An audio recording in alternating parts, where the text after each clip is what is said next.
د نصیحته څخه ډکه کیسه.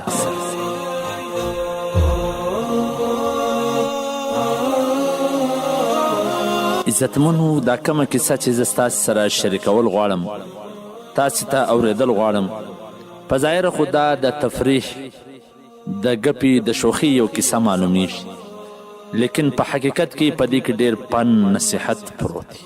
او کله کله داسې د تفریح او د شوخي خبرې کیسې باید وي چې زړه ته او دماغ ته آرام او خوشحالي نصیب وي.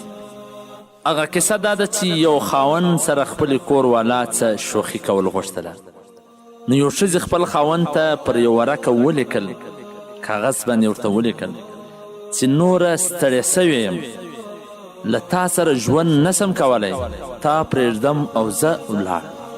خط یې د کټ پر سر باندې کښېښود او خپله در کټ لاندې پټه سوله چې خاوند راسي هغه کم رد عمل ښکاره کوي.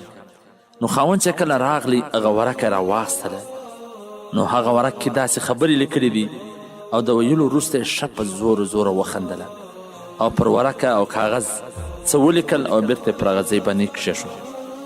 ټلیفون موبایل یې راویستی، خبرې یې شروع کړې چې ګرانې ښځه مې ولاړه، ډېر خوشحاله یم، زما او ستا لپاره ډېر ښه چانس دی، ته مې ډېره یادېږې، چیرې یې چې درسم او له کوره د بندې ووتې بار ووتې.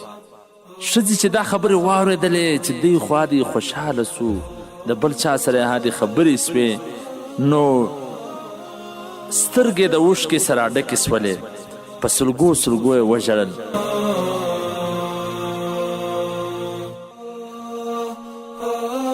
او په مات زړه سره یې هغه ورقه او کاغذ راواخیستی چې خاوند څه پکې لیکلي دي. نو کله چې خلاص کړي، خاوند پکې لیکلې وله چې لیونۍ له کټ لاندې ستا پښې ښکارېدې، زه ولاړم، ډوډۍ راوړم، ته د دسترخوان اماده کړه، مینه در سره لرم.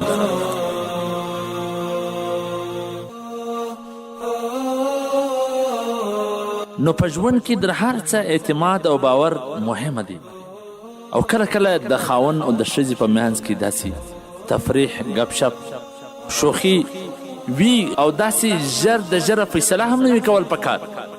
کیدای سي چې د یو د طرفه څه مذاق وي، شوخي وي او دی پر هغه ژر فیصله وکړي، خپل ښایسته ژوند د لاسه ورکړي.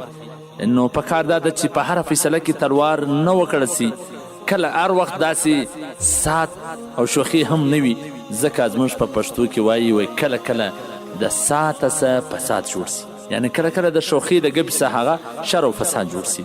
نو الله جل جلاله دې د ټولو په منځ کې مینه، محبت، ښه ژوند، خوش اخلاقي را په نصیب کړي. والسلام.